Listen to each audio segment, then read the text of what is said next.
Hello, hello. Happy Sunday afternoon. Same place, same time. I need to change my background, don't I? I'm getting tired of looking at it. I imagine you are too. You don't see that most of the time. It's only when I'm on the full face, this camera that's pointing straight behind me here. Anyway, hope you had a good weekend so far. It's almost over, except we got a bonus. It's a holiday. It's a holiday. It doesn't feel like holidays to me, any holidays anymore. But the biggest thing about holidays when I was working was, if you got to be off or not, or you had to work. And they had major and minor holidays. This is a minor holiday. You had to work two majors and one minor. Usually you talk to the person who was scheduling and worked it out so that, especially with the minors and all that, they didn't have big staff. It wasn't maybe one person less than a regular staffing. Often holidays were very quiet, just depended. It just depended. That was my most recent job. My job before that, holidays was bad because I worked at a trauma center and I worked in the blood bank, and we would be where they would bring for the ER the traumas, the shootings and accidents and things that needed blood and surgeries and all that. So that job was stressful. I stayed for 12 years at that job, and then I took 18 months off. I thought I was going to retire, but I was way too young. Way too young. Hubby got not a stroke, but another sickness that he needed to cut back on work, and so in 2010 I went back to work and worked till 2018. Worked another 8 years. Anyway, holidays had a meaning when I was working. They don't have a meaning anymore, it seems like. I am not a big celebrator in many ways, Christmas being the most important, but other than that, Halloween, no. Thanksgiving, no. 4th of July, maybe if we shoot off a few fireworks, right? Um, it has more to do with, are we going to have to travel? Will we have to deal with the traffic? You know, how's it going to affect our normal day-to-day life just because it's a holiday, right? So, no big plans. Nothing going on tomorrow. The weather did change. It's getting warmer and warmer. I still have a sweatshirt on. I cannot feel warm. I just cannot feel warm yet in the house. We can't run the heat. It's 81 degrees outside, right? We can't run the furnace. We have windows open, but the heat doesn't transfer in as well as heat transfers out to the cold. Does that make sense? You would think it would come in, but of course, I only have the front door open right now. I don't have windows open or anything like that. It takes about a week for the house to warm up to the point where we need to run the air conditioner, because it's so hot outside. It stays hot inside. So anyway, in the house, I'm a little chilly, and I've been wearing a sweater, and I put this sweatshirt on, and I don't know. I'm not exactly sure if this is just old age and I'm finally getting to the point where I have to have a sweater on all the time, or if it's that transition between seasons that often happens, where the house temperature doesn't change as quickly as the outside. So I have myself a nice warm cup of tea. I have the last of one of my favorite Adagio teas, which is chocolate chip. And yes, it's black tea, but it's got little pieces of chocolate nibs in it, and it's a sweeter tea, and I put just a little bit of vanilla creamer in it. And oh, it's nummy. It's nummy. I've been really enjoying it. I haven't had a cup of tea for months. I mean, I haven't felt like making tea, and I just thought, oh, I am going to do this. I need to drink tea every day because I have so much tea, and it's just so much easier to make a pot of coffee because hubby drinks that. If I make tea, I got to make a pot of coffee and a pot of tea. right? So, because he won't touch tea. He drinks iced tea, and he drinks the kind that you buy that tastes like peach flavored instant iced tea. He buys that too. But that's not hot tea. I've never known him to drink a cup of hot tea. The other reason is because I've had 2 days where I was just under the weather, for lack of a better word. I don't know exactly uh, if it was all related to the medication I was taking. I did stop the medication about 2 weeks ago. I hit the 2 week point on Friday, but I was not feeling well and in so much pain that I actually called my doctor's office and said, "Is there an appointment?" And they gave me an appointment for this coming Wednesday, and they said I got the last June appointment for him. I mean, I feel sorry for the man. I feel sorry for my doctor, right? More so than me. Uh, he must be working his off. I mean, I feel sorry that he has to work that hard. But he's a good doctor. And you never know when you go in that he has other patients. I mean, he is so focused on you right then and there. And I trust him with anything. And if he tells me this is just, I can't live with it. I have to have a different kind of medication. I don't know what we're gonna do, but he'll have a conversation with me and we'll work it out. So anyway, I am feeling better today for the first time. Hi, Kay. And I'm happy, happy, happy about that because I was really gloomy Gus, thinking that I was never going to feel good again, ever. You know how you are when you're sick, right? I am never going to be well again. I do feel better today, and that's good. So go, yay! Kay, how are you? I am just getting started here, and I've got a cup of tea, and I'm enjoying it. Okay, so Stash Dash officially started on the 27th, which I think was Saturday, wasn't it? May 27th was Friday. I think Saturday morning. No, Friday morning. And I didn't do nothing. I wasn't feeling good, so I didn't spend either day. You need more coffee too? Well, it is Sunday, you know. It's a coffee day, isn't it? So this will be my first thing that I work on for Stash Dash that is going to count. I've got about a half a bobbin left of a single of this cashmere silk. I have already figured up that what I'm going to count after I apply it, I'll count my yardage, and I'll count that times 1 for the plying and half of that for this single bobbin. They say you can count everything if you're finishing up a project, so technically I can, you know. Maybe I will. I signed up for 7K. That's 7 kilometers, and I don't know what that is in yardage. I have to do the math. But this is something that I use in the summertime to get me really pushing and doing more spinning. And it's supposed to be beyond stream, right? Because I spin a lot on the stream. So the other thing I did was I finally called somebody about my Aura, and I have a next thing to do thing, and that is take photographs and send it to the Woolery so that they can then talk to Magicraft, because they're Magicraft dealers, about getting the parts.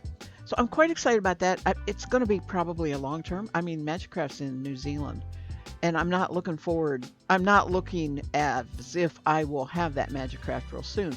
But I thought of maybe a temporary fix. The whole problem is on the big flywheel, there's a hole, and into that goes a bolt, a shaft that is connected to the footman rods, go down to the treadle. So what happens is, I'm treadling and this just falls out because this has become too big. It's worn. It won't friction fit it anymore. And I'm sure if nobody's listening to my words, that might have been looked pretty lewd. But the, I thought, why can't I wrap that rod that's on top of the footman and with old wool, so that or something, so that I just basically stuff it and um, keep it full of that wool, and maybe it'll stay in there. I haven't tried it yet. It's a thought. I ran it past my hubby and he was like, well, I thought about something like that, but he wasn't real enthusiastic. I don't think it's going to actually damage it in any way, and I don't think it's going to be too hard to clean up unless it becomes felded onto the shaft, right? Or something like that. But the second thing that I can do is get my Ashford working. And that's what I should do, because I haven't spun on that Ashford for a long time, and it's been neglected for so long. It has a fast flyer on it. It's set up to spin thinner yarn. And so I took one step towards that. I brought it into the streaming room. It's a little harder to set up here in front of me to spin, but I think Tuesday I'll be doing cross stitch, but I think Thursday evening I'm going to attempt spinning on that, see if I can get it going and that sort of thing. It's very cantankerous. It's from the 70s. Its joints are such that it's very affected by the weather, right? They'll swell or shrink. And I would think that they might be in better shape now in the summertime. We haven't had the air running or anything like that. So, but it's pretty cantankerous. And it's standard size bobbin too. The whole thing about the Ara is I wanted the big bobbins. I have so much that I have 8 to 12 ounces that I want spun. I would like to put on the big bobbin. But I'm working on it, and we're going to get started right here now with the cashmere silk. Kay, may I ask a favor? Can you tell me if the music's too loud or not? Now that you've heard me talk a bit. I am having so much trouble with that balance. I found out I was so concerned that the music was too loud that the whole stream you can't hear any music. Lex Mix! Volume's good. Thank you, Kay. Evening, how are you? You're crocheting along? Okay, good. I'm going to be spinning cashmere silk fiber. That's what it looks like. It's a mix of cashmere and silk. And I have some already spun. This is the bobbin I'm working on. This is the bobbin that's done. These will be plied together. So, how is life in Sweden? Do you have summertime yet?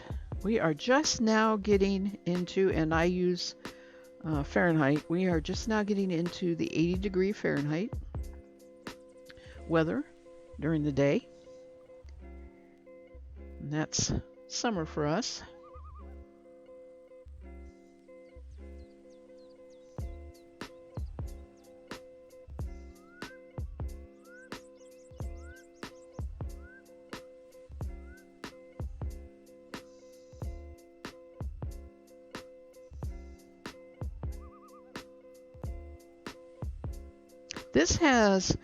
I've really taken my time spinning these singles, but it's going faster than I wanted it to. It's the only cashmere silk I have, so I don't want it to finish. Hopefully, before I'm back on Tuesday morning, I will ply this and have the yarn to show off. It is wonderful. That's why I said I almost hate seeing it come to end. It is so wonderful. I have decided on a project too. It's going to be a scarf for my sister-in-law. It is something I know she'll appreciate. Um, and so I'm working. I'll give it to her probably over Christmas or close to it. I already found something for my brother, but didn't have anything for her, and I was thinking about that, and I thought, I really think she just would be so impressed with the cashmere silk, and it is so super soft for a scarf. I mean, it's just like silk, isn't it? Yeah, it's kind of like fluffy silk. It's still spring there, and you're getting closer to summer now.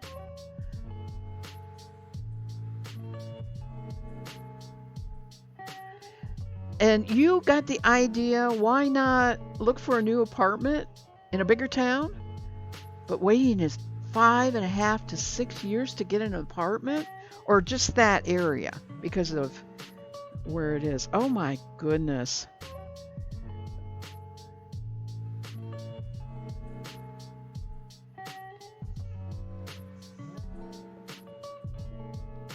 You really, really have to plan ahead, don't you? Would you have to change jobs? Well, if you work from home, it wouldn't matter, but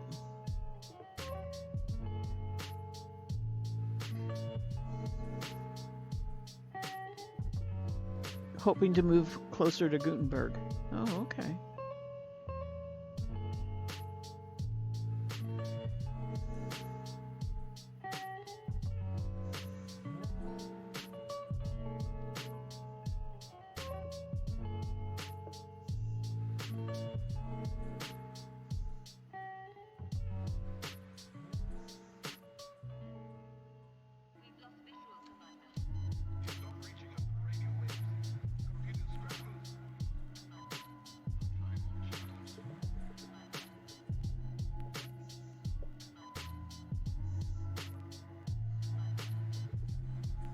Lex Mix, what is your crochet project?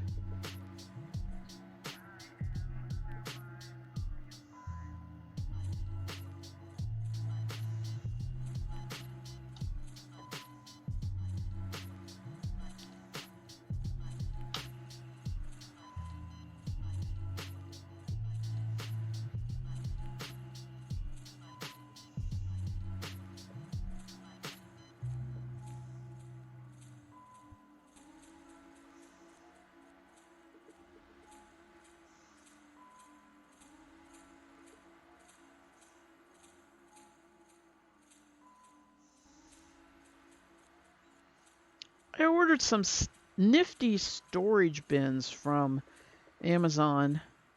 They are fabric but reinforced with rods so that uh, you can fold them up and store them, or they'll stand rigid if you put them upright.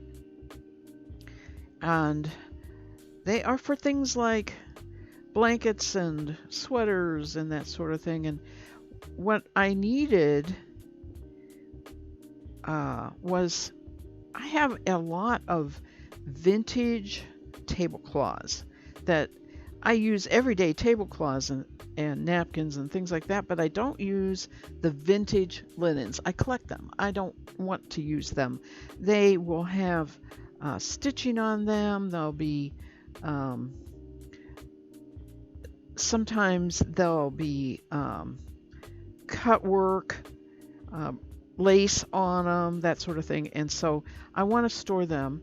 And I like this fabric because it can breathe. And I think they'll get less mildew smell, or just in general stay fresher and nicer, but the moths can't get to them. There's no wool there. Moths shouldn't get to them, but sometimes other kind of critters can.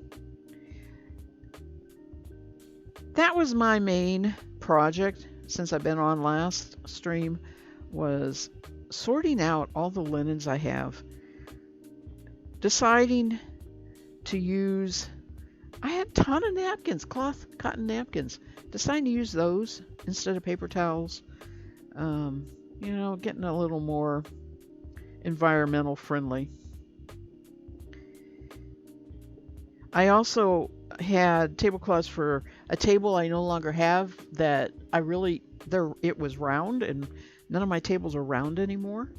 So I could put those in Goodwill. So that felt efficient, and it's always nice sorting things out, isn't it? And kind of organizing, and I like doing that. I have always said that my craft room, I spend more time organizing in my craft room than I actually do crafting.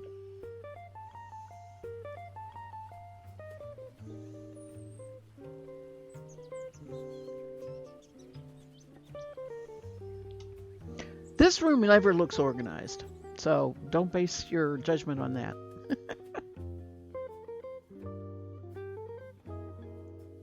You're working on the at the moment on some part of a blanket you've been planning to get done for a year and still not done, but hoping to get under summer to get it done. Yeah, right. That's good. That's good. You got some moths in the closet, so you had to clean all the closets and look over the stuff you made. You lucky noting it was eaten in just 3 shirts were attacked. Oh, okay. Nothing else was, just the shirts. That's good. That's good. I have mothball. Nobody likes the smell of mothballs, and of course, it's a chemical. So I don't ever put it in with the fabric or whatever the knitting projects that I'm storing, like my shawls or stuff like that. I use cedar blocks, but I also in my room that I store all of my wool fleeces and stuff, I have an open box of mothballs just for that room, just to discourage the moths getting into the fleece. And it's worked pretty good. I mean, my yarns I've made are in enclosed in bins. They're not open. So, but it's something that unfortunately I have had damage, and I laid something out on this bed in here shortly after I started streaming because I thought it looked pretty, and then went to look at it in the fall and realized it had gotten chewed on. I felt bad about that. It's like a piece of plastic. That is weird.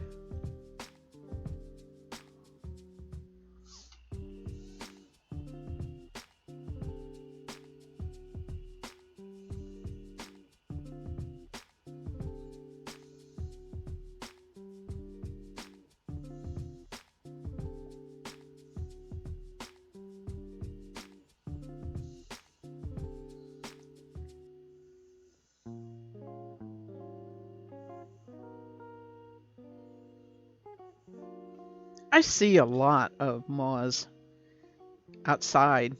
They come to the porch light and stuff, and most of them look very, very common. But every once in a while, I'll see one that looks really weird. I've taken pictures of some in the past, and tried to figure out what they are. Your common moth that gets into the wool is very indistinct. It's not pretty or anything. It's not all that big, really. That's good. I really like cedarwood.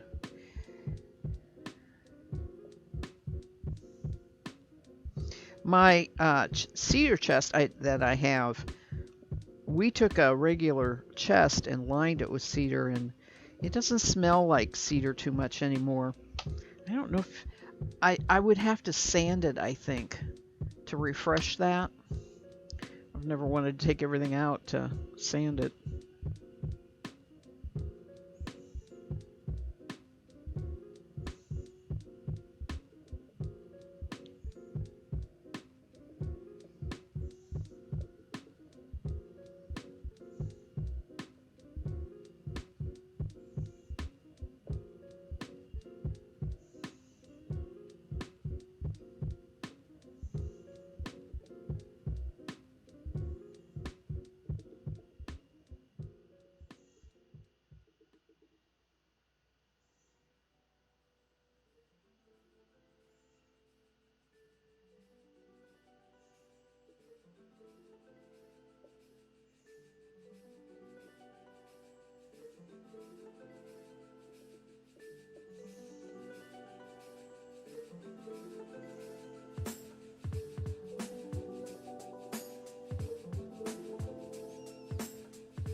Vegan-based oil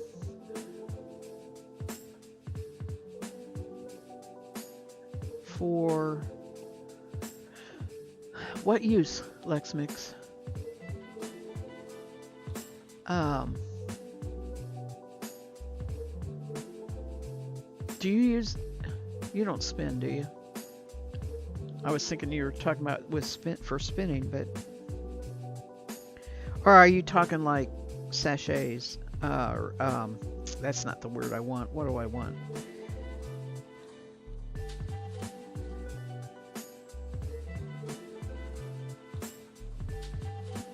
So that the oils are um,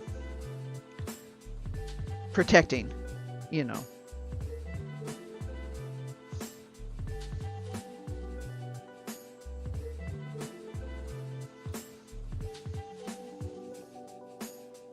I have, I am in process of making lavender sachets, and that was the other reason I bought this auction lot of linens, knowing that even if I don't use it for something that it's called for, I can use the fabric for sachet bags.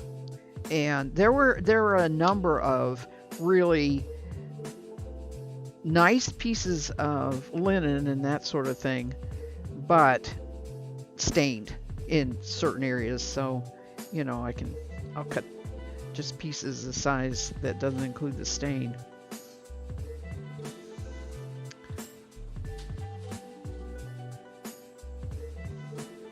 But I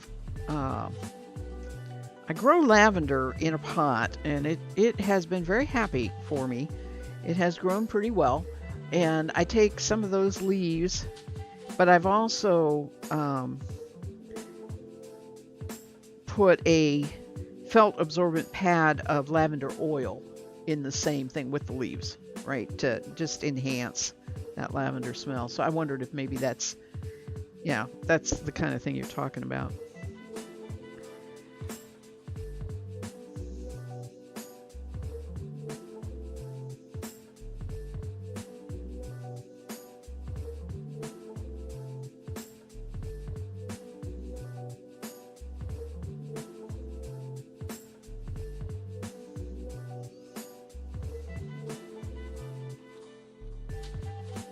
Old ladies' handkerchiefs are really the best for making those sachets. They'll have maybe embroidery on them or a little bit of edging work.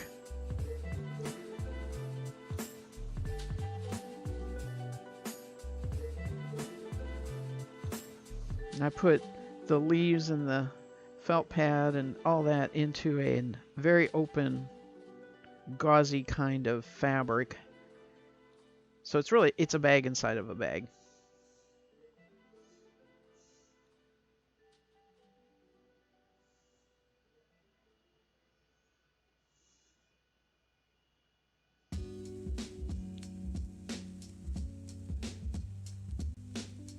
Oh, a linen closet. Oh, it was your grandmother's.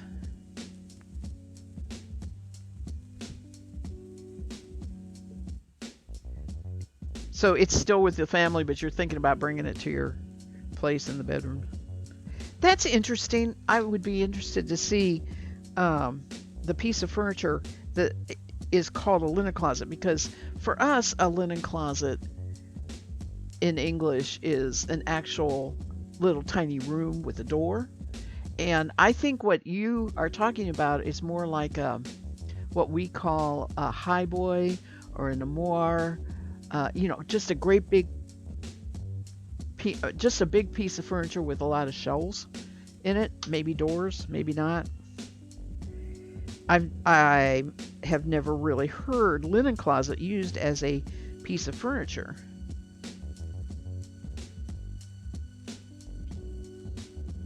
I love furniture too. I love old furniture. And I have to be really, really careful because I just have too much here in this house already.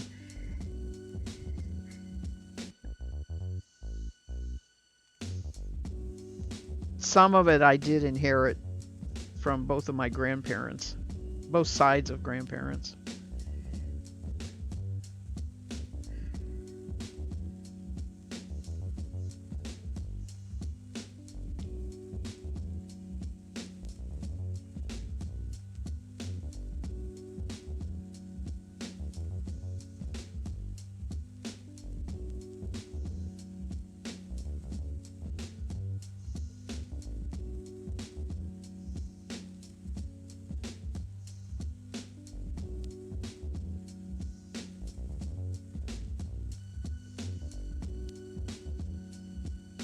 have what's called a writing table that I currently don't use.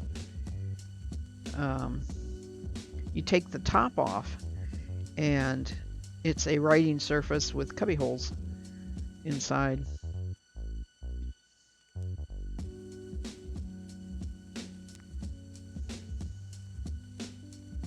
And if I didn't already have the computer set up on this great big computer desk and everything, it actually would be really great table to have in front of this camera here when I'm working on things other than the spinning wheel.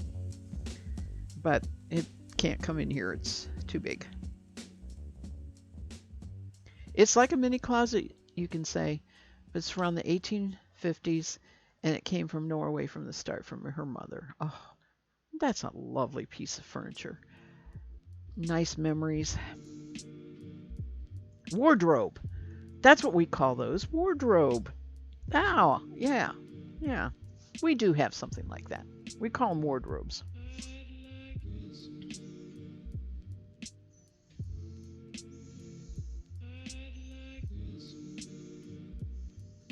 In fact, C.S. Lewis wrote a book. Back of the Wardrobe, where the kids would go to Narnia through the wardrobe. May not be familiar with that.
What you have now is your grandmother's post-war furniture from 1940s, and that's an antique too in many ways, almost.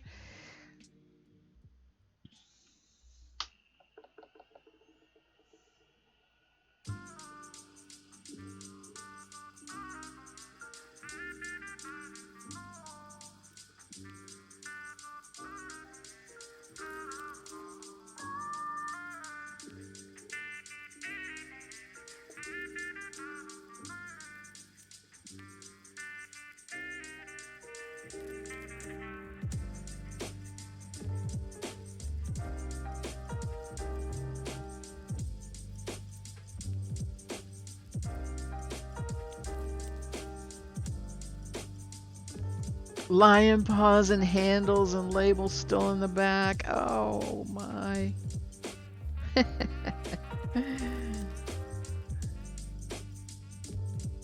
That's awesome.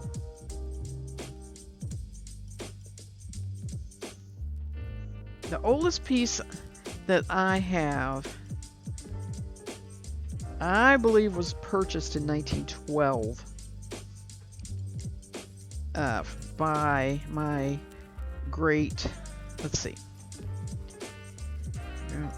grandparents when they came to the United States. They came to Cleveland, Ohio, to the United States from Ukraine and set up housekeeping.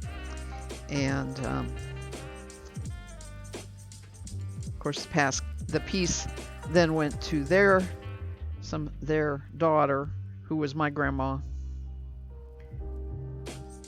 And it came to me instead of going to my mom.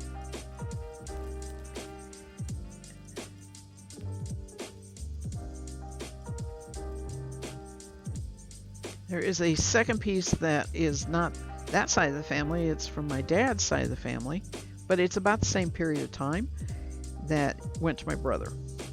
So we had at least one piece from each side of the family.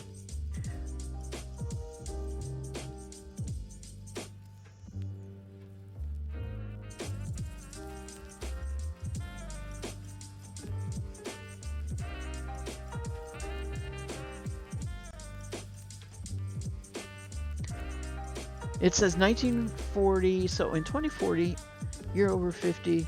Then if I sell it, you'll have some worth. 100 years. You want it to be 100 years old, huh?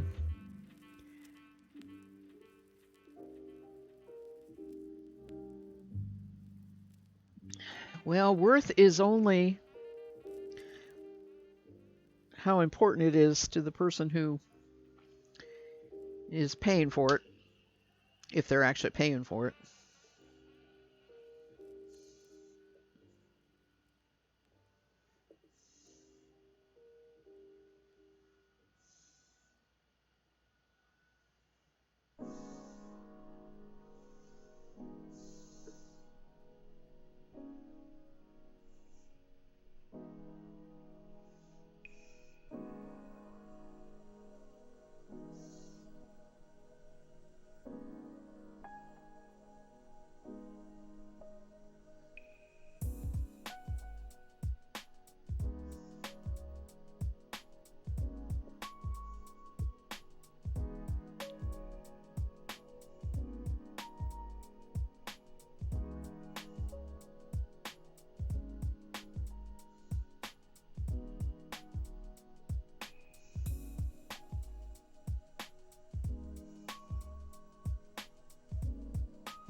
This fiber sheds everywhere.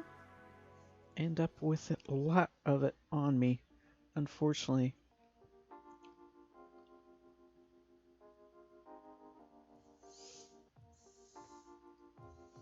I have to use my sticky lint brush.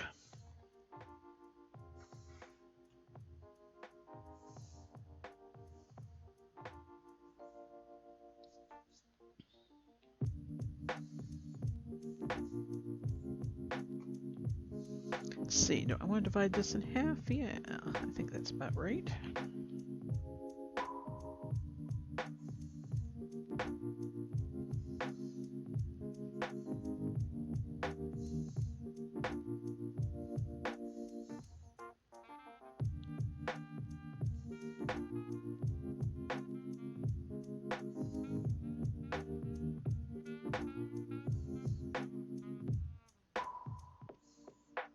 Hmm.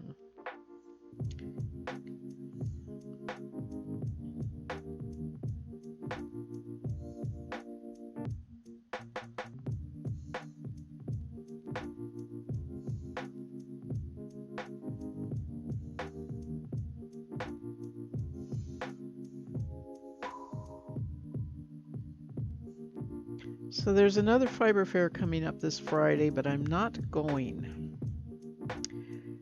I am being good in that I don't need to be buying anything more.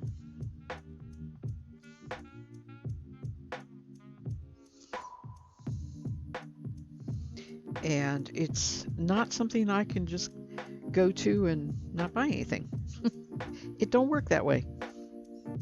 I get too tempted by all the wonderful fibers and fleeces, and not as much the yarns because I make my own, but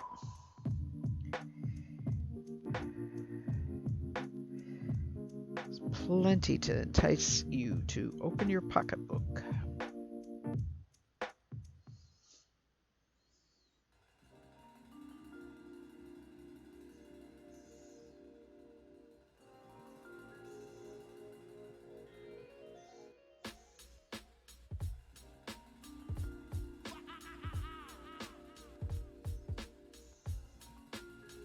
I wish I could give everybody that experience, walking around all the booths.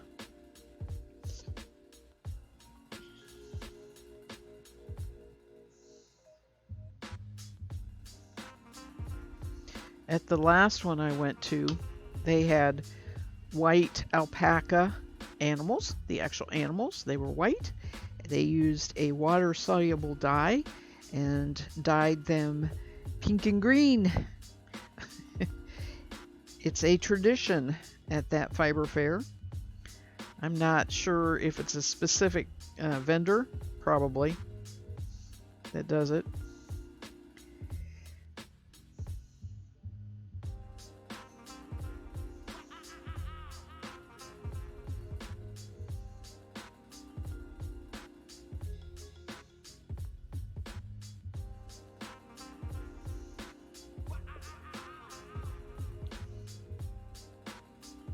Okay, LexMix, it's been really nice chatting with you, though. I appreciate your time. I'm real glad that you stopped in, and I hope you have a good start to your summer. We'll chat whenever you can.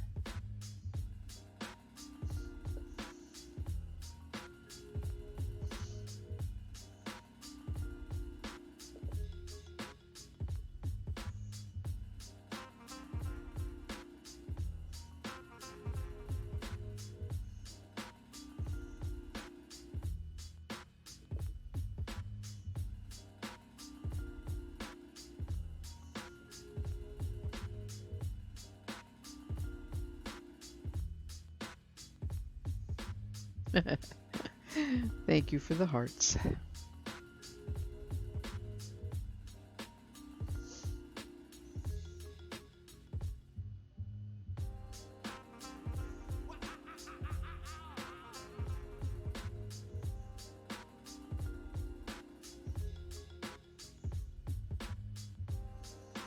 The Sock Man is up to round 6.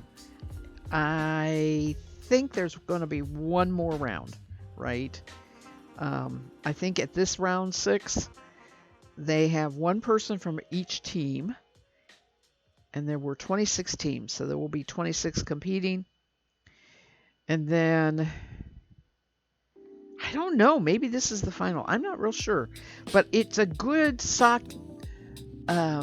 name for the final. I mean, I really looked at that and I thought, I think this is the final. It is called Sock Princess. I mean, if you were the winner, knitting the pattern, sock pattern called Sock Princess, I think that definitely would be something. Of course, I'm not doing it. I haven't done anything other than continue to work on the two different sock patterns I have going. Both older Sock Madness patterns.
I ended up going to the grocery store 2 days in a row.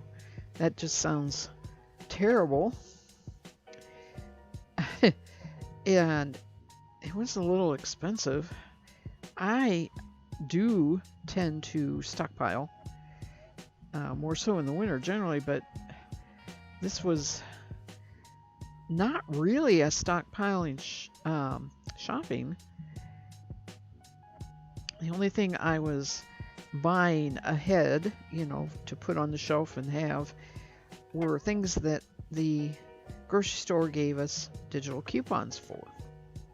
And they do use a lot of digital coupons based on your shopping habits. When this first came out, I remember 10 years ago, whatever, I used to use paper coupons all the time.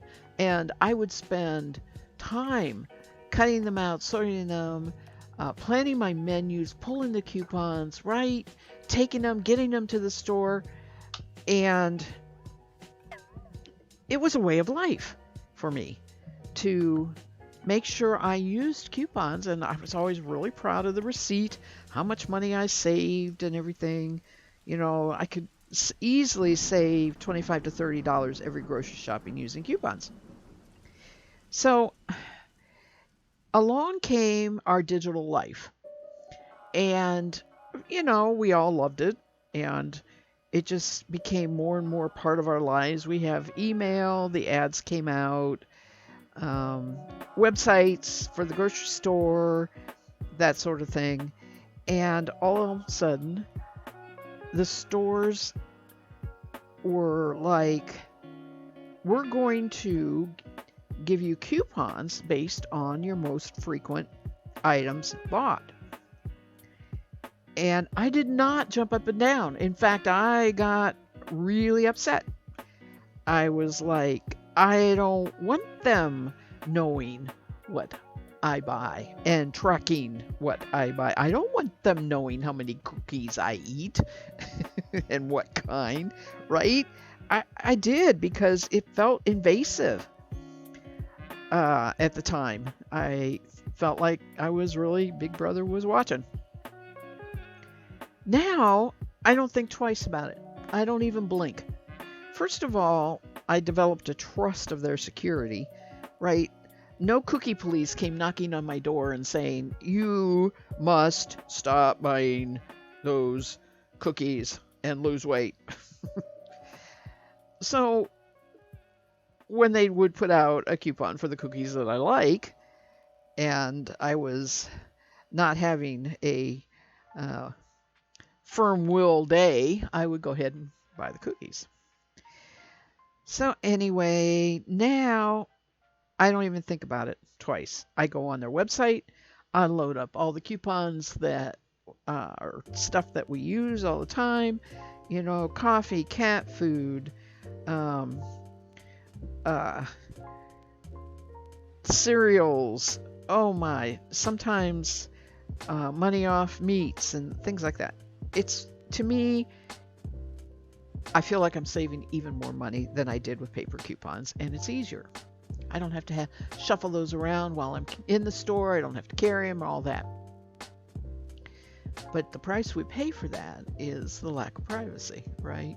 And every once in a while I think about that, but I'm so blasé to it now, I don't care. I want those digital coupons there so that when I check out and I get that sales slip, I see my savings, and they've gotten even better they've gotten bolder in the sense they say, this year so far you have saved $126, right? Makes me feel good.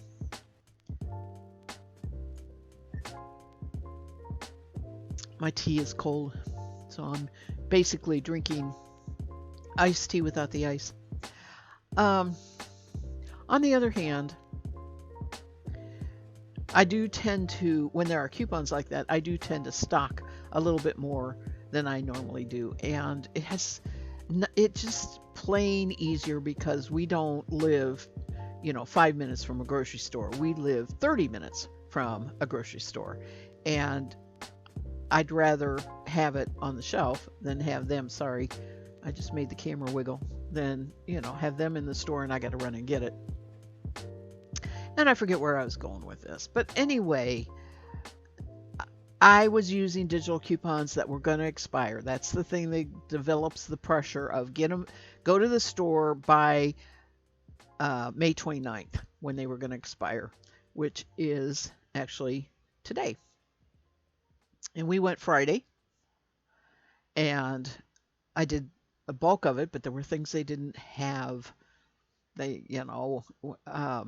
And I missed one digital coupon that hubby wanted a watermelon. You could get a watermelon, the smaller size, not the big one, but the smaller size for $3.77 if he had the digital coupon.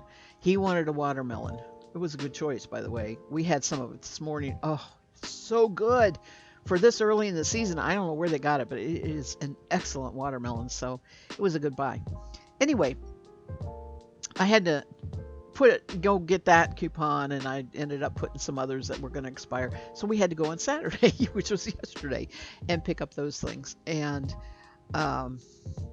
they give you, they sell gas. They give you 10 cents off a gallon for every $100 you spend. It's called fuel points. And the gift cards count. And so we buy the gift card to the restaurant, and we go out to eat. We use the money, we use the gift card to pay for our supper, and we have the fuel points when we go get gas. Counting the pennies. That's what we're doing here, I'll tell you. So anyway, I went to the grocery store both days, Friday and Saturday. I wasn't feeling too good. It was about the only thing I really accomplished those 2 days. Friday, hubby had to put the groceries away. I was feeling worse that day than yesterday. So, yeah. We are well stocked. We are stocked for I don't know.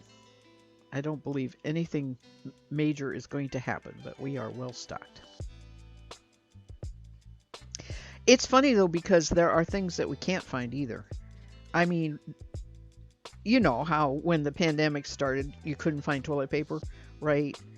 Now it kind of goes around with what the stores are stocking or not stocking right now, and or what people are stockpiling that you're kind of surprised. Um, no surprise, coffee. Certain kind of coffee. If you're willing to try other coffee, but if you're like most coffee lovers, right, you've got a type of coffee you like, and that's what you want. Um, hard to find. Two shopping trips we never found. Well, one I couldn't find Belvita, which is my little breakfast biscuit, on Friday, but I found it Saturday. Um, what was peanut butter. We can't get peanut butter. And my hubby is a dill pickle fanatic. He eats a dill pickle when he's feeling kind of crampy in his legs and that sort of thing. And he has a certain type that he likes. He doesn't like any kind of garlic in it. He wants a dill pickle that doesn't have any garlic. And there's one brand. Can't find that. So,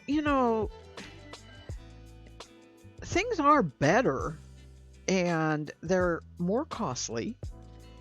I'm buying less meat than I have in quite a while.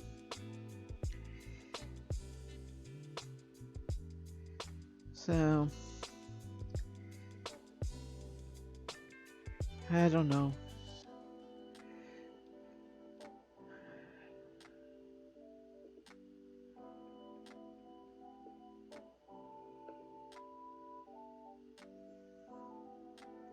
Shopping with my hubby, though, takes forever.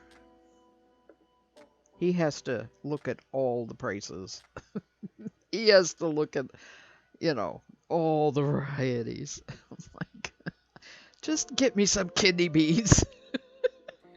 I don't care. Just give me some kidney beans. Jeffrey, oh, that's what it was. Now, I don't have Jeffrey Call, but you know what? A store brand may have been the same processing and they're just not saying it. I never even thought about that. I did see that, Kay, and I totally forgot about that. I'll have to remind hubby of that.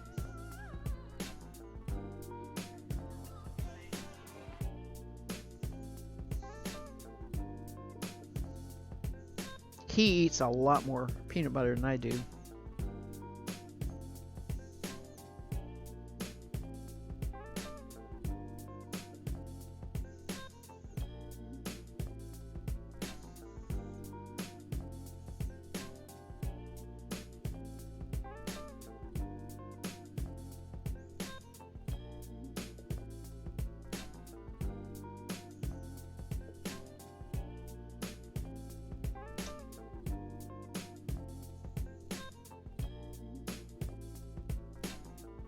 I have decided my first big book thinning.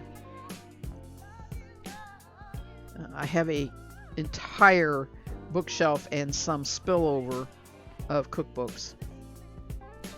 And I have decided that I am going to heavily reduce how many cookbooks I keep and have around because of the digital availability of so many recipes, and because after probably, if I'm 70, I've probably been cooking since I was 10, 60 years of cooking. I pretty well got the way I cook and how I cook, and baking I will look up.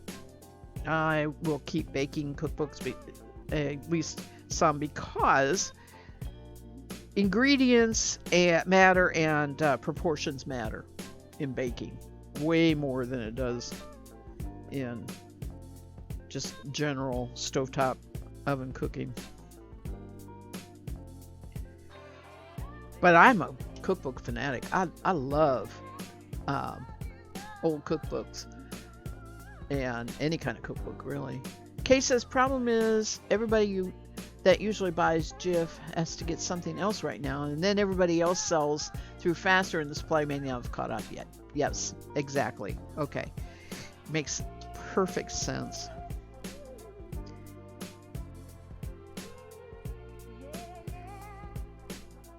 I got literary knits. This is not a cookbook thing, but I got literary knits through the library. I don't own that book. I loved a lot of what's in there. If you haven't looked at it, at least look through it. There were several shawls. Oh man, there was one that was kind of like a double layer. I really fell in love with. So I mean, it's a library book. I probably could keep renewing it if I really wanted to, but it's digital. I can't put it on I can't download it. It'll go away because the library, even if you download it to your digital device, it'll go away when it returns. And, you know, unless I would type it out and print it off, which I'm going to start looking for it as a used book instead. But I have so many knitting books that, I had projects that I really wanted to make and I haven't done it, and I feel bad thinking about buying another knitting book. Boy, I enjoyed that book.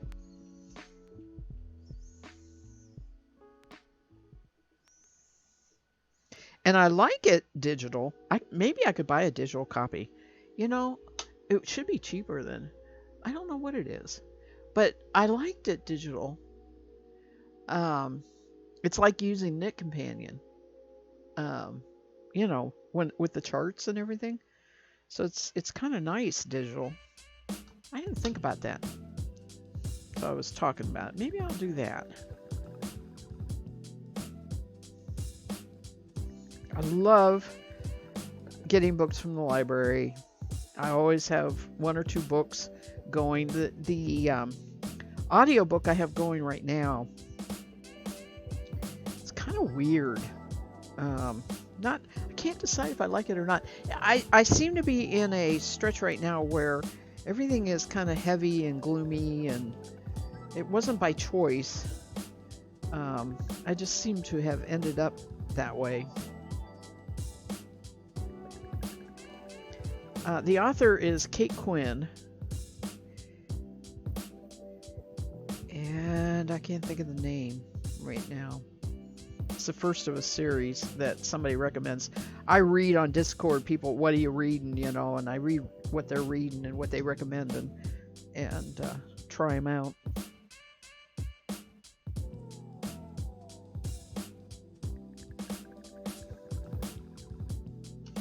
And then I'm reading a physical book called, it's been out quite a while, All the Light We Cannot See. And it is about Second World War and young people growing up during that process. One is a German boy who gets into the German army, and the other one is a French girl in Paris. So she, of course, her viewpoint is the other side. And there are miscellaneous characters in there. It's a good book. It's a good read. It's a kind of book where the chapter could be 1 page long, right? And you bounce around a lot with the different characters. It's unusual if a chapter has like 5 pages. That's really long. So it's that kind of book. I think Durer, might be Arthur Durer, is the author. It's good. I recommend it.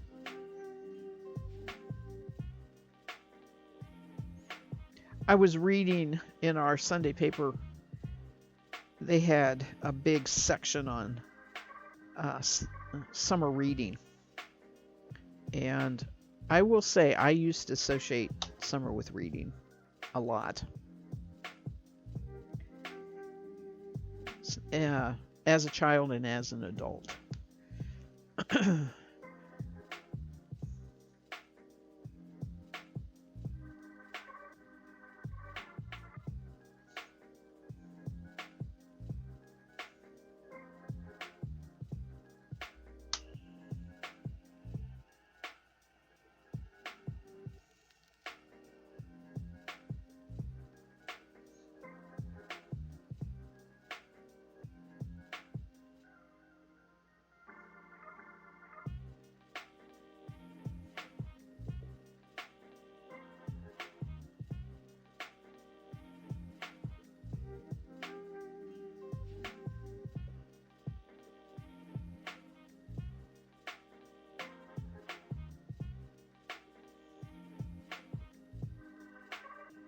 I need to take a stretch break after this.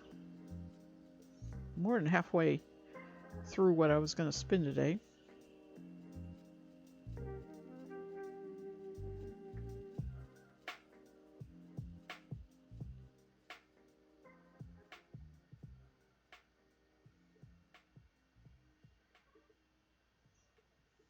Oh, fresh strawberries are available in our area.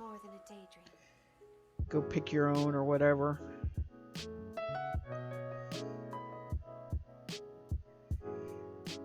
I don't know. Hubby always indicates that he's interested, likes them, but he never eats them.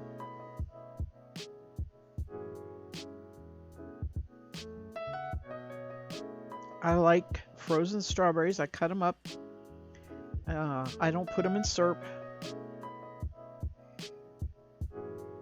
They just go in a freezer box. And they're like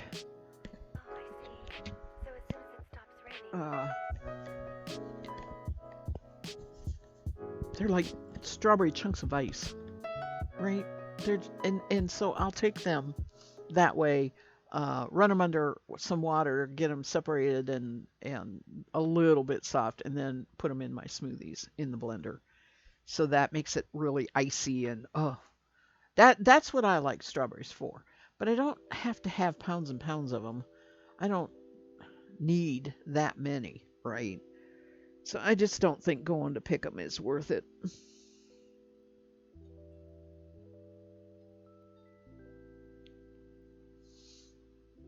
Oh, this hurts a little bit. My shoulders are still very sore.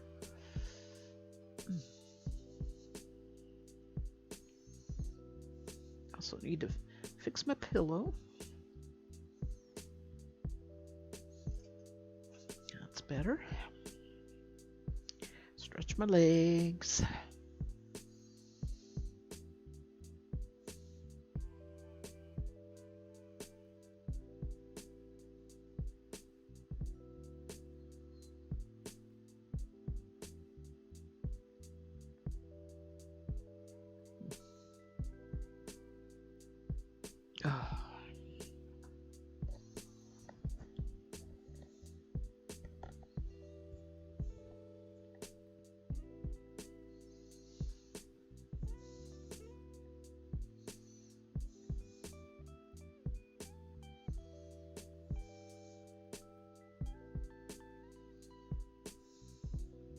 We have plans to go see Downton Abbey movie Tuesday. Looking forward to that. And it's at my hubby's request because the Tom Hanks Top Gun is out also. And I said, well, you want to? I said, we need to go to the movie. We haven't gone for a while. And I said, you want to go see Top Gun? And then he said, what else is playing? What's playing? And so I read him everything. And when I said the Downton Abbey, he says, oh, we're going to go see the Downton Abbey. He never watched the series with me, but he'd walk through when I was watching series, during the actual time they were playing all the seasons and everything, right?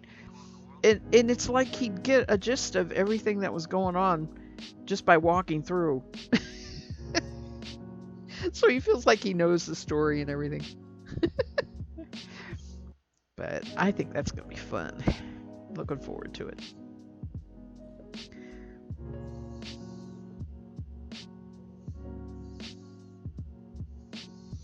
I'll stream Tuesday morning.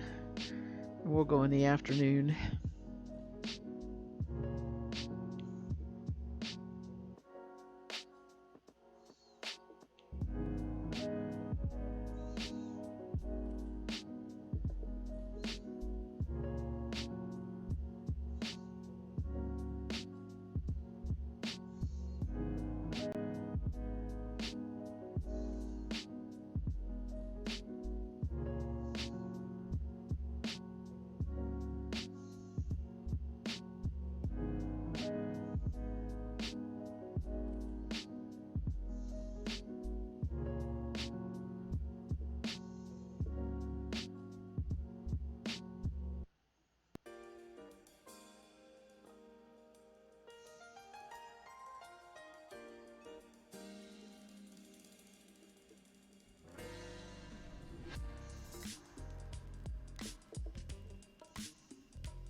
Every once in a while, I get very chunky bit of silk. You know how, if especially with silk hankies, you can get those areas that feel like the cocoon is not softened at all.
Well, literary knits isn't too bad to buy used. I don't see.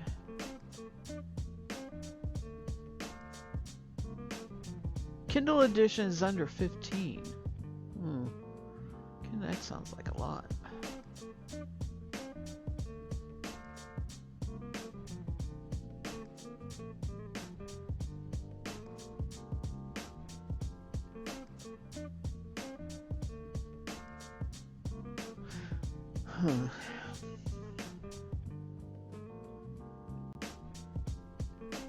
There's 30 patterns.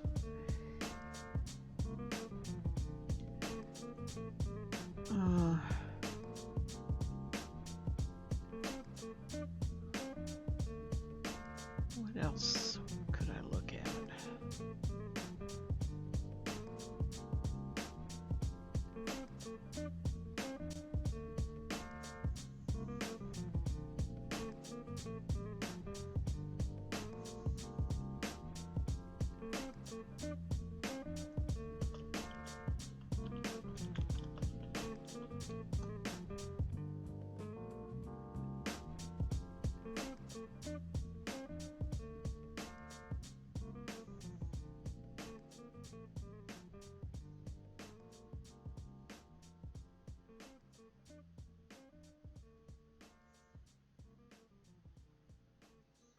Yeah, Kindle is $17.23. Paperback is $18 on. People must really like it.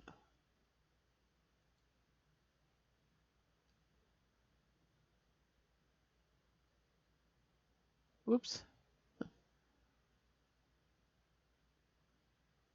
There we go. I'll have to think about that.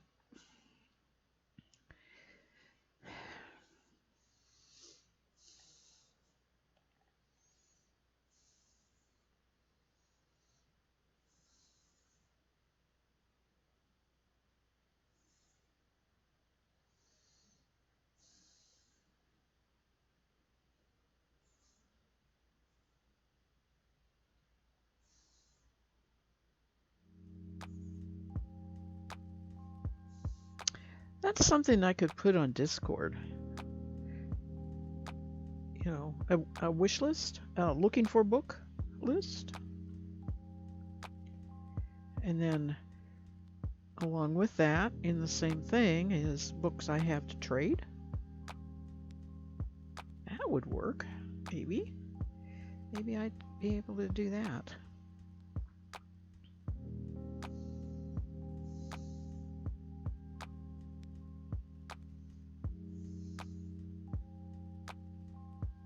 I don't get very much traffic to my Discord, unfortunately.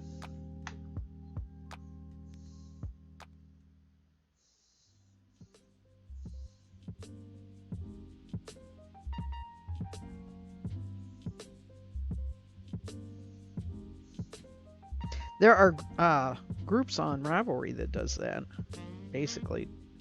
Swap groups. Might check there. I'd have to figure out what I have to swap.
can't really pick neps out of this silk.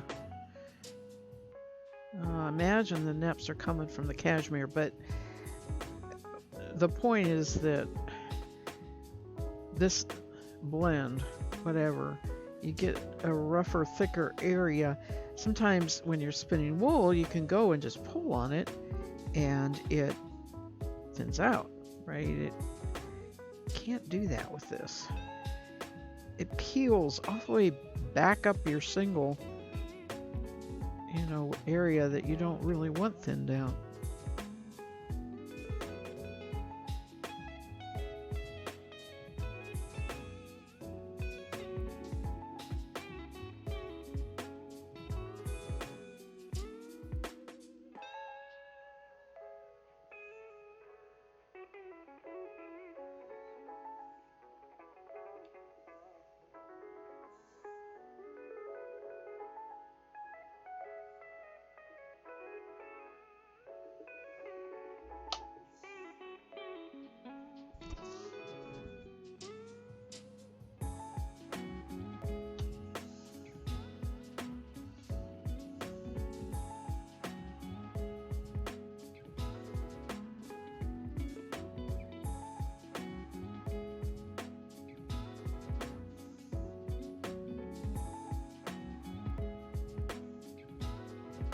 Hi, Carowin's mom. How's your puppy dog there? I like your dog. How are you? I am doing good. Just about done with my spinning project here. You having a good holiday weekend? If you had family gatherings, cooking, barbecue. We've had a real quiet. Hubby's out mowing right now, but that's since this really is the first nice sunny day. We had a fair amount of rain, so haven't been doing much. You're working on a shawl. Sounds wonderful.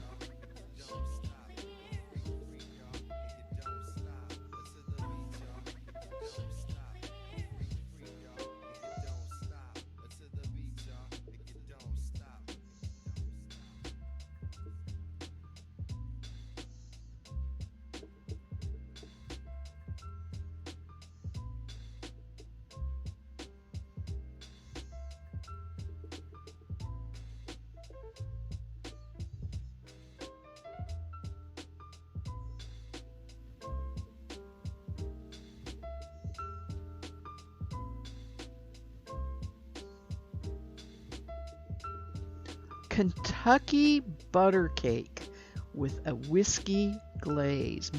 I'm sure that's why it's called Kentucky. My goodness.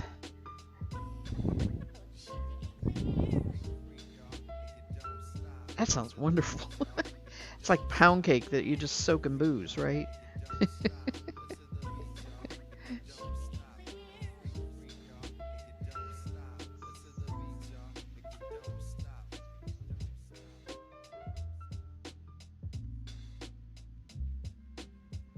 Oh, you had it anyway. Okay, now we know.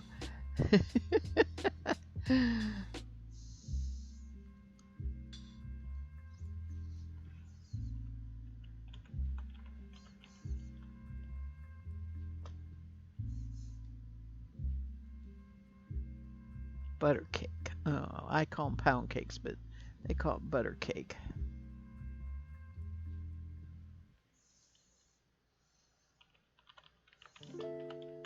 God, anything with butter in it's good.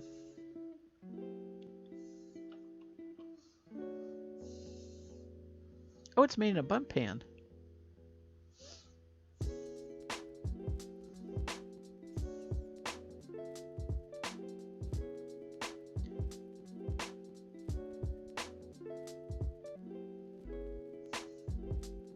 I rarely use buttermilk.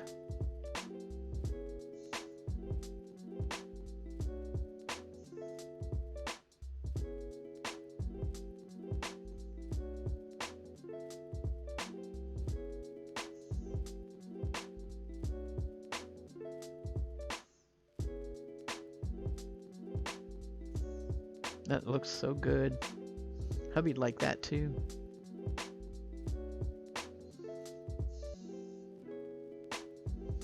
He likes pound cake. All right, well, I'll copy that recipe later. Sounds wonderful. It's poured in hot, so yeah, wait forever for it to soak in. That may be why your hubby requested it. You can get powdered buttermilk? Really? Now, I like that idea. I didn't know that. Do you have to mix it up into buttermilk? Yeah, you would have to have the liquid. Or do they tell you on the thing, use this much water and this much dry milk? Even if I use dry milk, I mean, some recipes will tell me put the dry milk in, and some of them will tell me make the milk. Wow. Dry buttermilk. I have never looked for that. I'll have to look for it. Wouldn't need a lot. I don't make a lot of recipes. Of course, buttermilk pancakes sound pretty good. You add a certain amount of the powder and it tells you how much water to add with it. Okay. All right. Well, that's enlightening. That sounds wonderful. Who knew?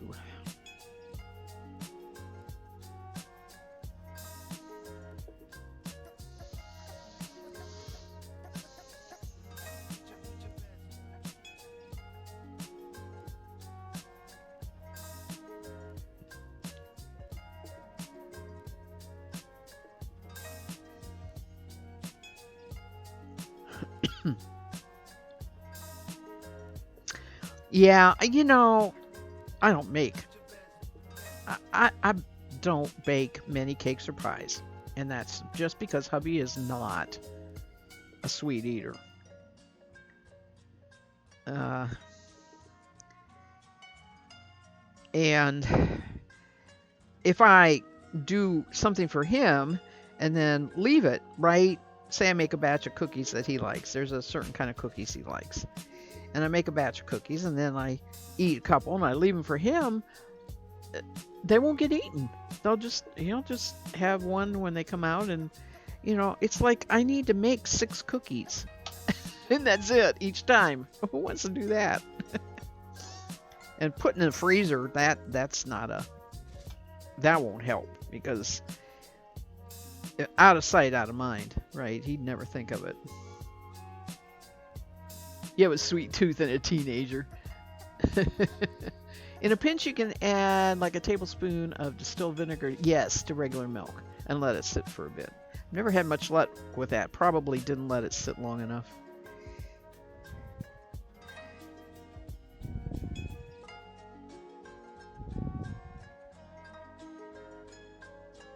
I mean, I got buttermilk when I was trying to teach myself how to make good biscuits, which never happened. I never got biscuits I was happy with. I bought buttermilk thinking that maybe I needed the buttermilk. I tried all sorts of recipes. They had, buttermilk, regular milk, water. It seems like the liquid doesn't really matter that much. The amount does, of course. And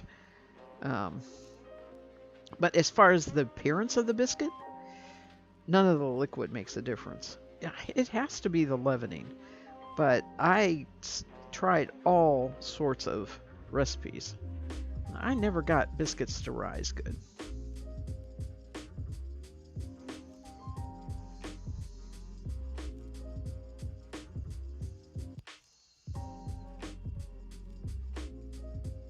Yeah, your biscuits usually come from a can, but drop biscuits aren't bad. Well, I know that Cracker Barrel makes them from scratch and they don't come out real tall, but they are soft and fluffy. And I have more of a texture problem than the height itself. Probably because I overworked the dough and haven't learned that sensation of what is the exact right moment for the dough.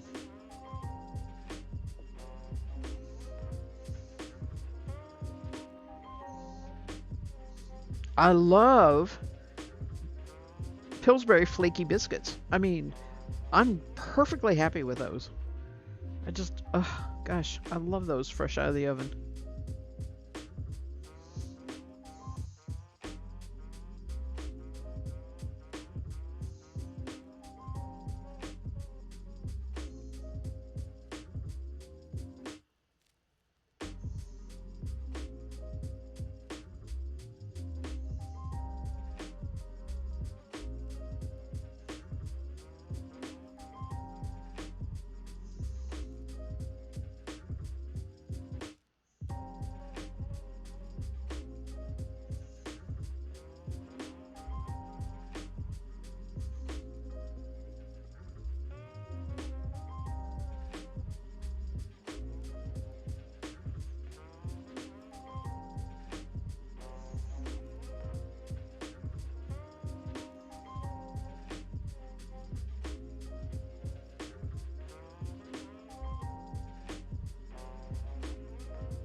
This is it. This is the last of the cashmere silk. Oh, I didn't put that. I should have put that on.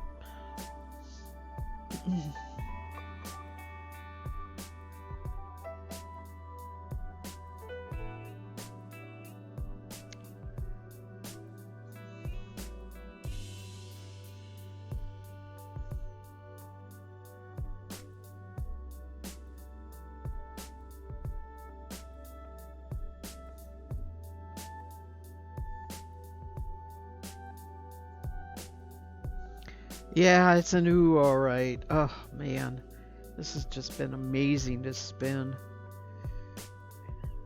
It's all I have of it.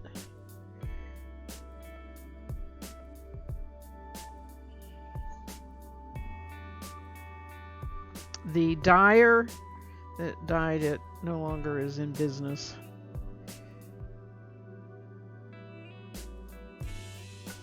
She was, her business was Natural Obsession. I have a lot of fiber from her. She was actually an internet friend and came to visit us. In particular, my daughter. Their names are the same. They kind of ended up with friendship, I think, starting out on that. But it was nice to meet her, and both my daughter and I bought an awful lot of her fiber when she was busy and producing.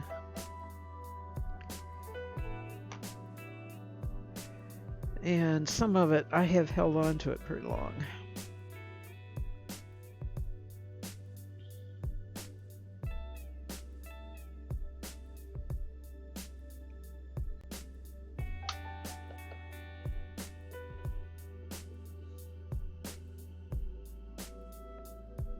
This would have spun really, really fine on a support spindle. Not something that I can do well, and didn't want to waste the fiber on that, I decided I would just go ahead and spin it as thin as I could on my spinning wheel. Yeah, I know. It's quite fluffy also, and it sticks to everything. But it's super, super soft. It's got a sheen to it from the silk, and it's pretty awesome. I am going to be knitting a scarf out of it. I gotta figure out a pattern. I don't have a pattern yet, but it'll be lacy.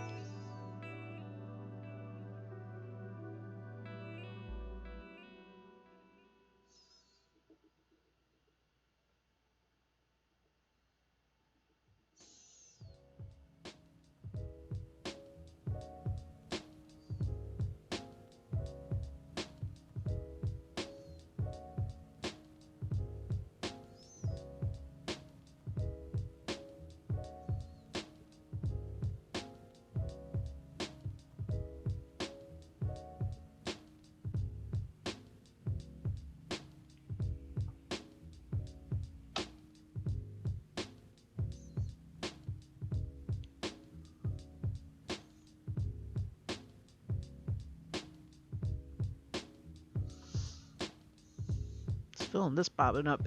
It seems like more than the other bobbin. I hate when that happens, especially when I weigh it and divide it.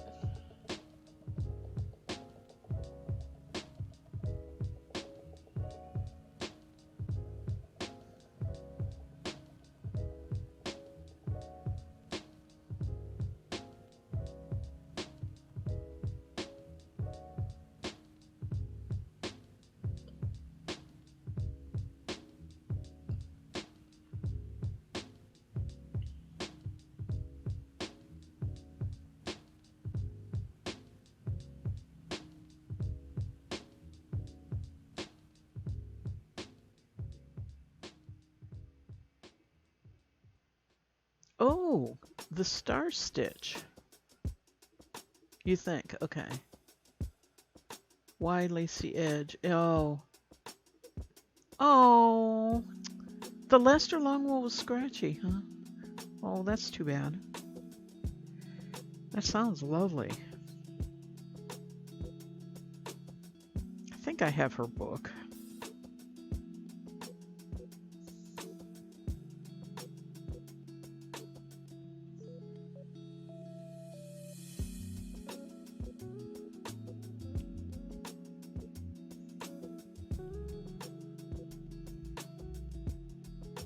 Yeah, long wools can be rough.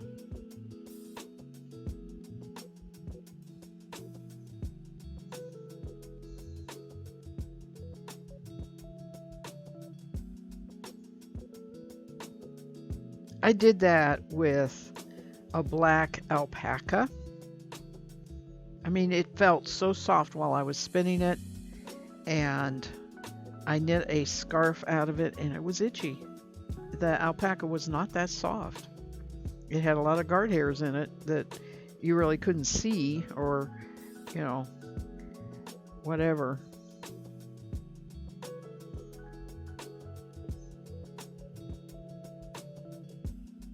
Now I have a scarf out of Surrey alpaca that's very soft. It's a lace stitch.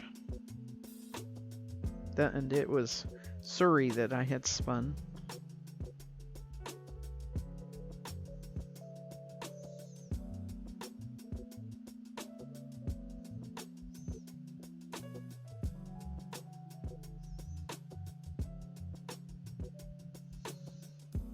I just washed a good chunk of Romandale that I bought at Saft last fall. It feels really soft. I don't know how it's gonna spin up and work up, but it does feel really soft. So I'm hoping that I'll get a nice shawl out of that, because it's a big fleece.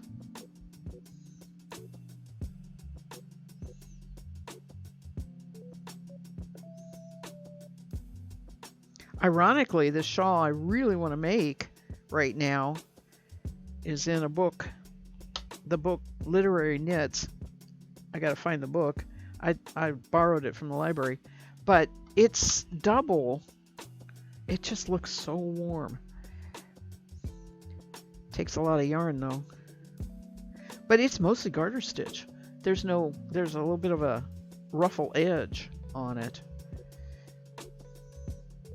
It's not very dressy, it just looks really functional. And warm.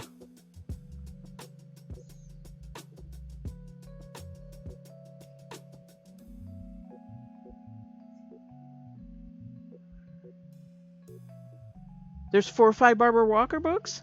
Oh yeah? Oh, okay. Huh. All right. I'm not thinking of the same thing then. You talking about dictionary books? Where she just lists stitches? I can look up Star Stitch. Actually, do you have it on, do you have a picture of it anywhere? On Discord or anything? I don't think. Yeah, the Stitch Dictionaries. Okay.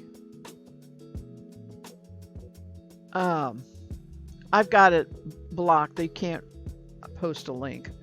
I'm having too much trouble with people bopping by and putting spam on.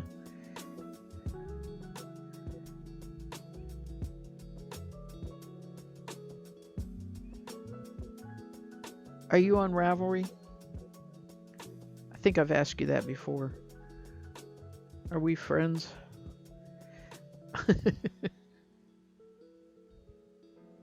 Probably not. Oh, yeah. It's been around a while then. Okay. Alrighty.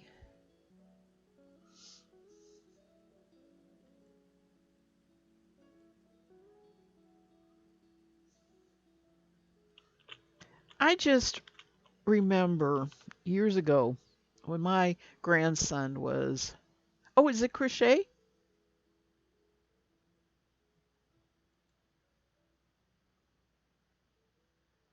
Is it crochet instead of knit? Because I just brought up a star stitch that says crochet. And that's exactly what I was going to talk about. A number of years ago, when my grandson was born, my daughter had a baby blanket that was given to her as a baby, right? I had a shower. Somebody that my hubby worked with made it for her, all right? And we could not figure out the stitch at all, but she was so, I mean, she loved that blanket. She had a little square left, right, as an adult, and she said, do you think we can duplicate this? And we started searching and searching and searching for that stitch. We finally found one that was very close to it. I have this written up on my blog because it's been 10 years ago that I did this. But anyway, so your star stitch is not crocheted. This was crocheted. The blanket that was made for my daughter was crocheted, and what we came up with, we finally decided was close enough. It was crochet.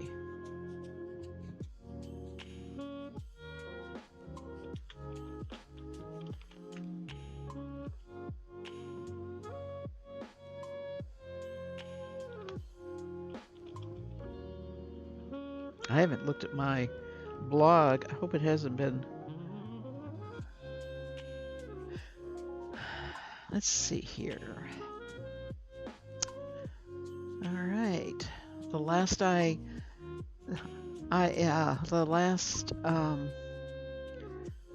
podcast I did was in December. Huh.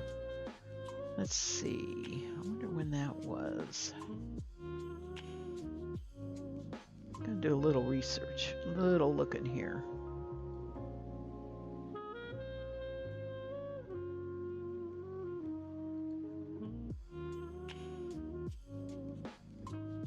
Let's see, he was born in 2012. Let's look at 2012. I reviewed Katahdin, a blanket for my grandson. There it is right there.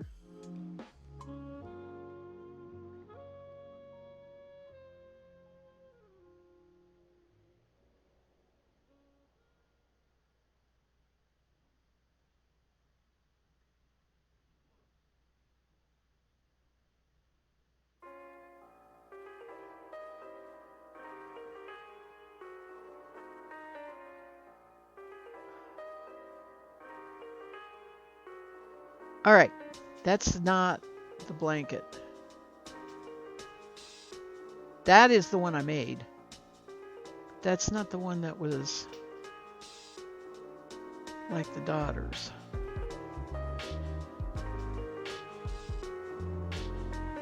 So let's look at.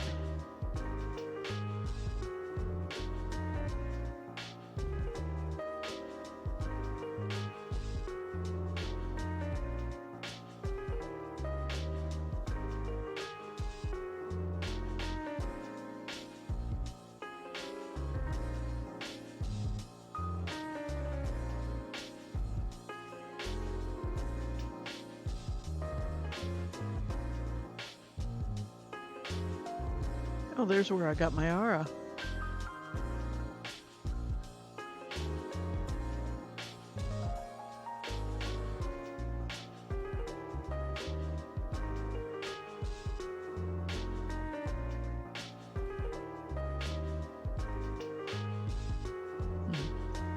Okay. Not having much luck here. Maybe I didn't do a vlog on it. I thought I did.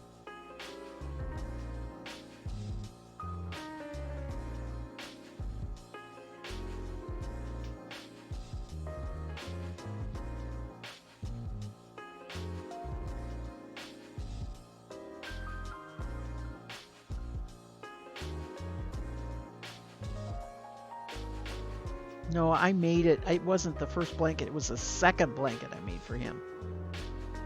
That's right. That's what it was. I remember now.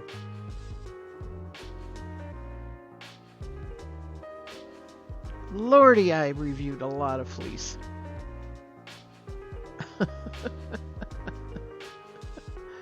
Oh, goodness gracious.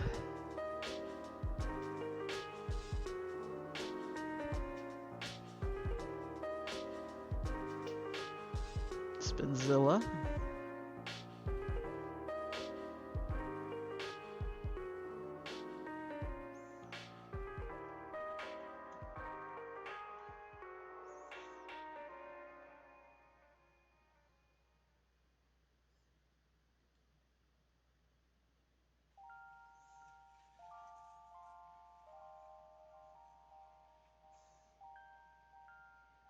No post for 2017.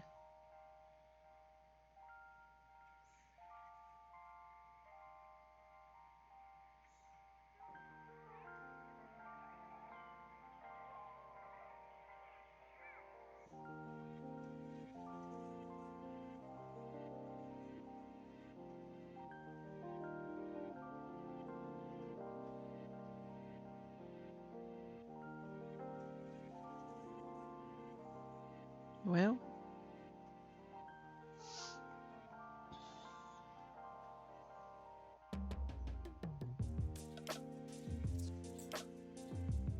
take it back. I didn't write it up on the podcast. On the blog, I mean.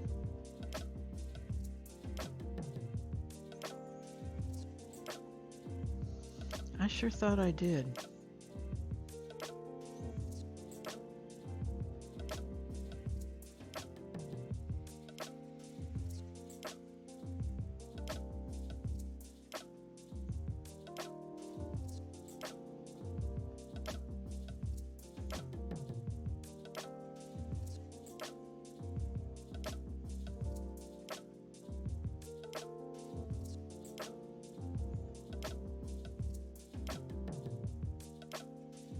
Okay. Done messing with that.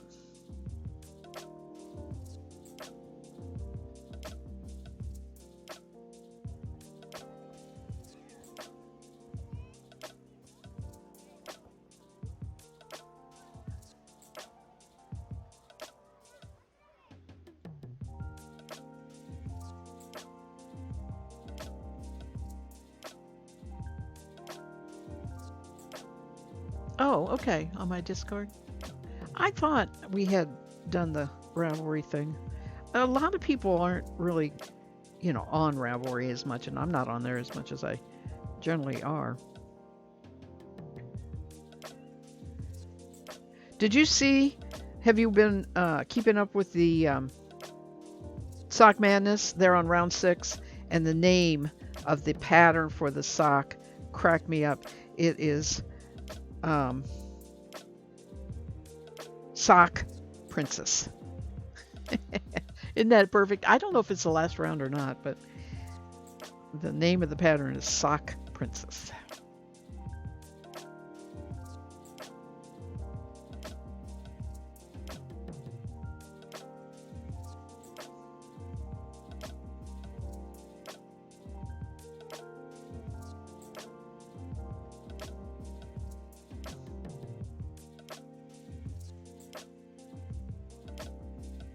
All right, this is what I got left to do here.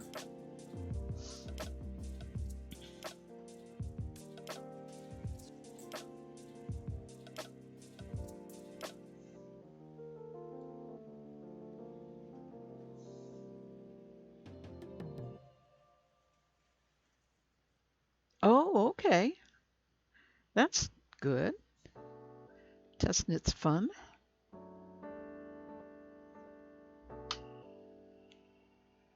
It's going to be a mystery knit along, huh?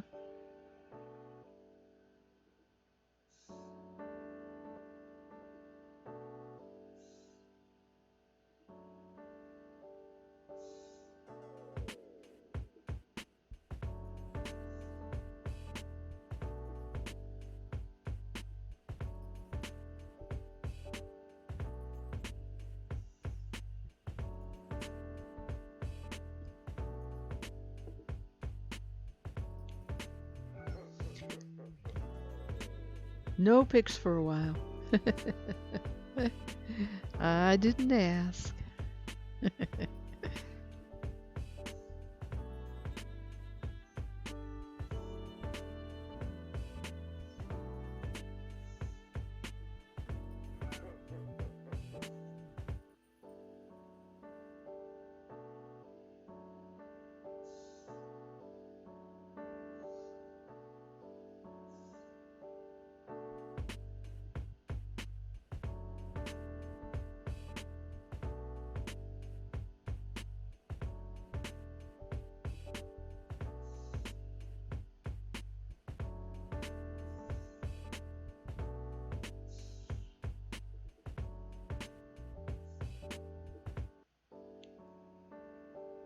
That brings up that you might be in the perfect person to ask about a winter theme fable. Got any good ones?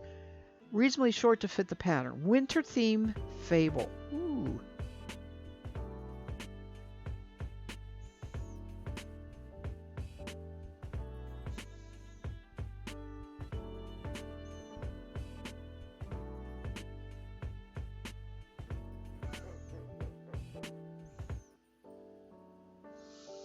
I mean, there is the Ice Queen.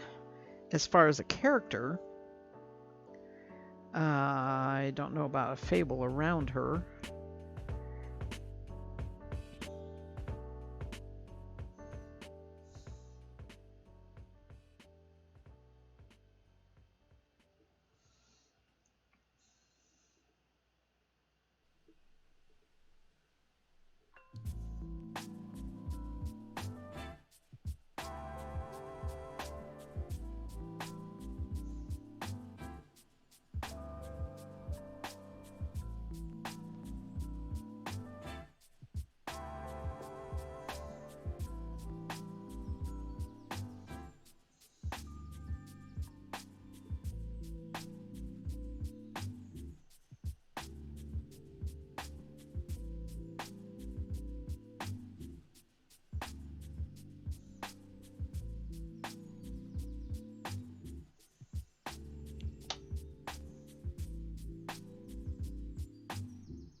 Hans Brinker, ice skating.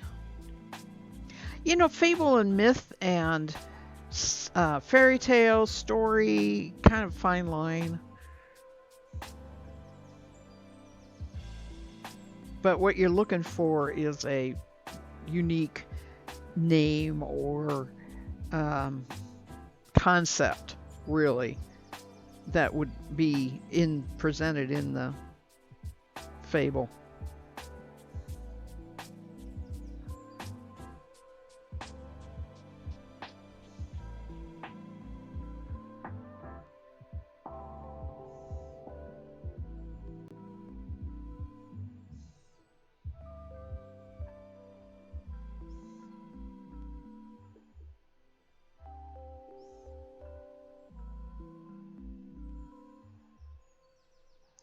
Oh my goodness, you need multiple ones.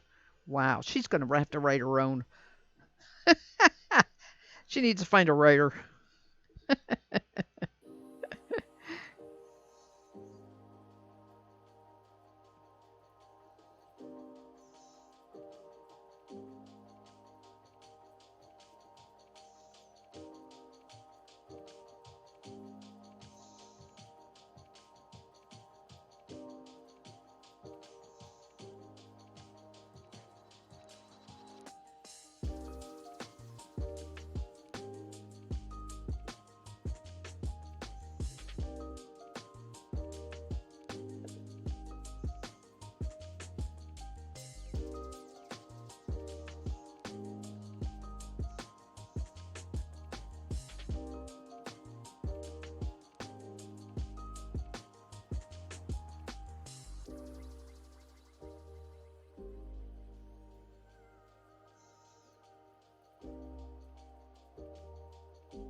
Need to do the research in, the Scandinavian countries, Denmark, Sweden, and that sort of thing.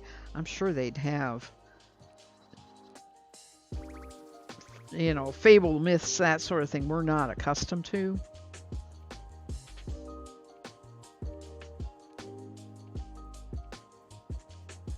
It won't spit it out. Yeah, I know what you mean. It feels like a familiar topic, like um, the lost child who is rescued, from the snowy environment.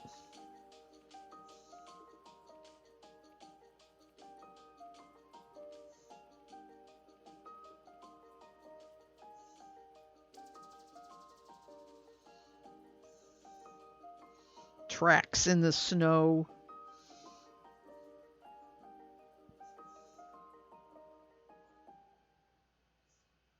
Telling a story.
Oh man, I'm I am ready to be done. I've been sitting here for 2 hours now.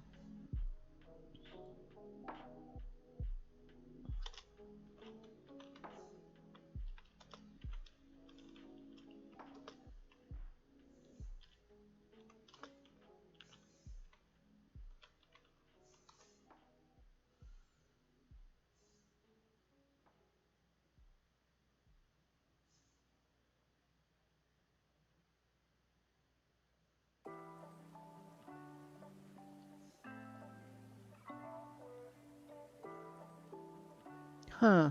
I just Googled Little Goose Girl,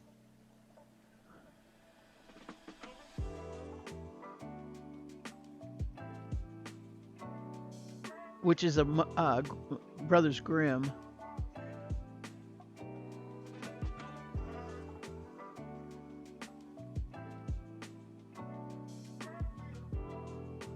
There's a fun book.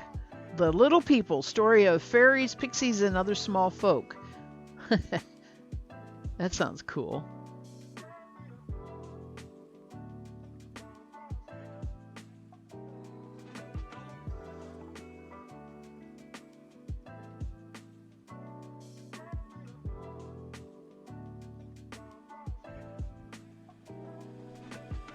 No winter in Goose Girl. Okay.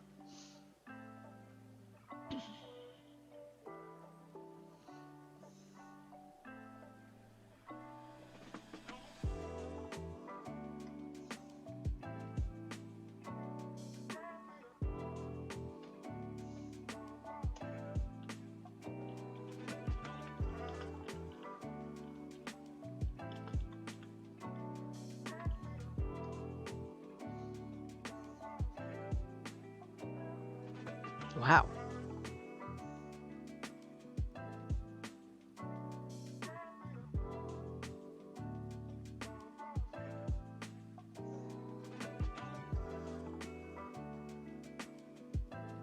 Oh, Grandmother Winter. That's a neat concept.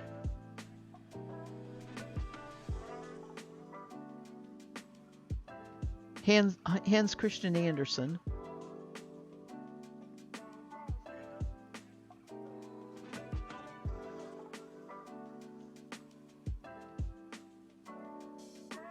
The Winter Flower and Other Fairy Tales.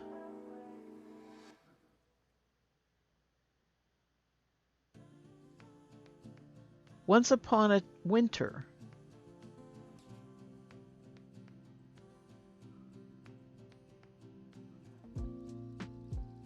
Nordic Tales. Folk tales from Norway, Sweden, and all that. Of course, these are all books, you know.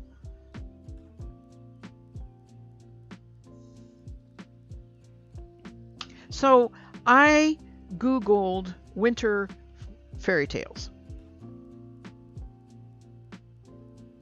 That's what I was reading from. The hits from winter fairy tales.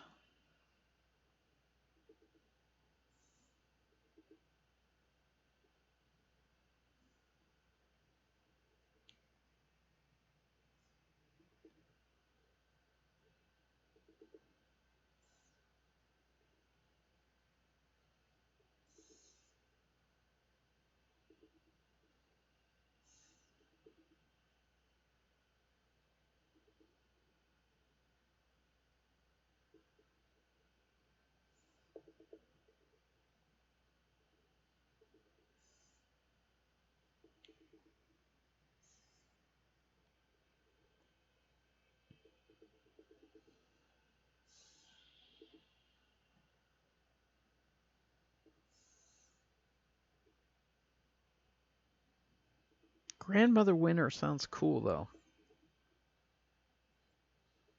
Even just for a name for a shawl. Of course, it may not be a shawl, but you know, that sounds pretty cool.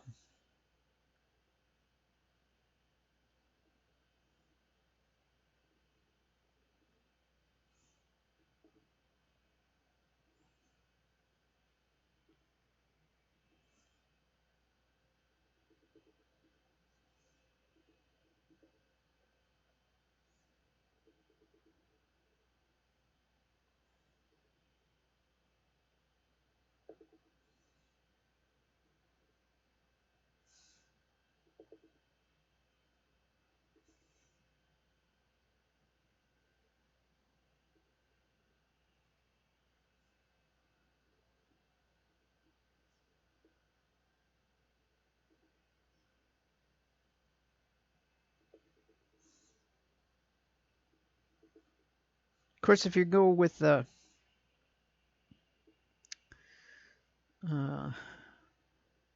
oh, Disc World Series. Terry Pratchett. If you go with the Terry Pratchett theme, it could be Granny Winter or Winter Granny.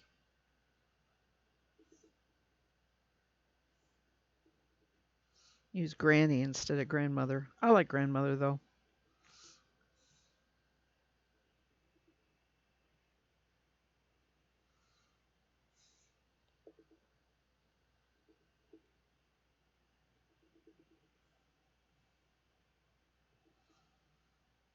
Winter Folklore and Fairy Tales is from the DC Public Library, and they have uh, Lucia and the Light, The Longest Night, The Spider's Gift, Miracle of the First Poinsettia. That's just reading without opening up the link. And that's it. I am done.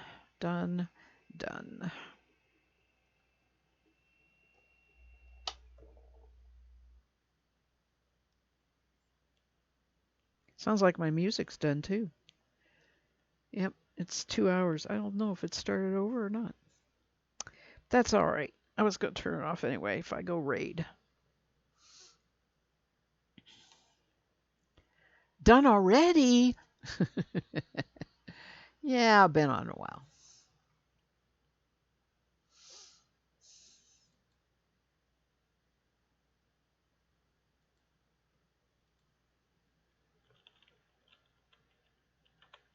I need to go stretch my legs out.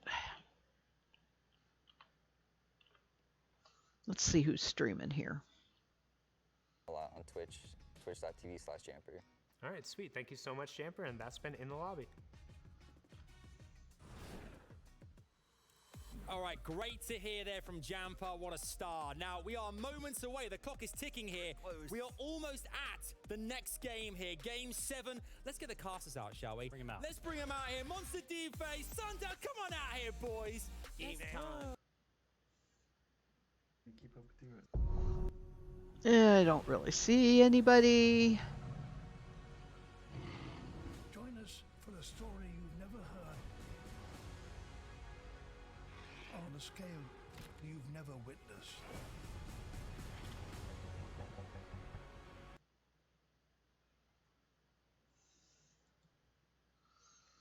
So, no raid. Just gonna say adios. Let me get on the... Been good talking to you, Karen's mom. Fun things to talk about. That sounds so cool. I need to look her up. Raven's Knit. Raven, where is it here?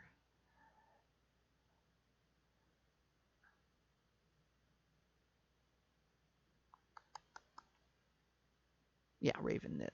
I'm pretty sure I've already favorited her, but